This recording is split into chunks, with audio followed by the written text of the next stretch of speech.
গত 14 বছরে বাংলাদেশে এই অর্থ বছরে 24-25-এ সবচেয়ে কম বিনিয়োগ হয়েছে, কালের কণ্ঠের রিপোর্ট। এবং এই সবচেয়ে কম বিনিয়োগটা এতই কম যে এটা গত 14 বছরে এই তলানিতে এসে ঠেকেনি। এবং এটা শুধু দেশি অভ্যন্তরীণ বিনিয়োগ না, এটা বিদেশি বিনিয়োগও।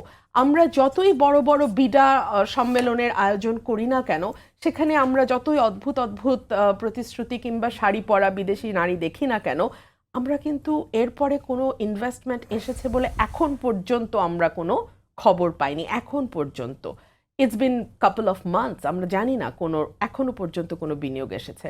বরং আমরা আমাদের দেশে যারা ব্যবসা করছেন তাদের কাছ থেকে ক্রমাগত শুনতে পাচ্ছি যে বাংলাদেশে দুর্ভিক্ষ হয়ে যাবে, গ্যাসের অভাব, ইলেকট্রিসিটির অভাব, তারা ফ্যাক্টরি চালু রাখতে পারছে না, তারা লোন নিতে পারছে না, ডলারের দাম এখন এমন একটা জায়গায় গিয়ে পৌঁছেছে। তো এই সকল কিছু মিলিয়ে ব্যবসায়ীদের নাভিশ্বাস অবস্থা। মুদ্রাস্ফীতি গিয়ে দাঁড়িয়েছে 10 পয়েন্ট সামথিংয়ে, যেটাও আবার গত 15 বছরের মধ্যে এত বেশি মূল্যস্ফীতি আমরা অতীতে দেখা যায়নি। এগুলো সব গণমাধ্যমের খবর, আপনি পেপার খুললেই আপনি পাবেন।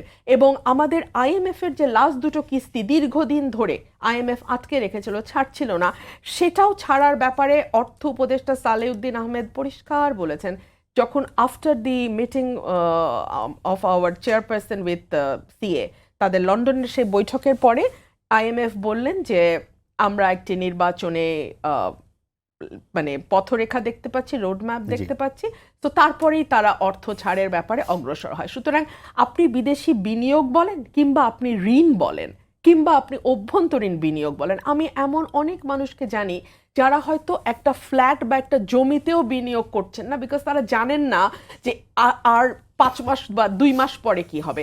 তো অনিশ্চয়তার চেয়ে ক্ষতিকর কোনো কিছু একটা দেশের জন্য হতে পারে না।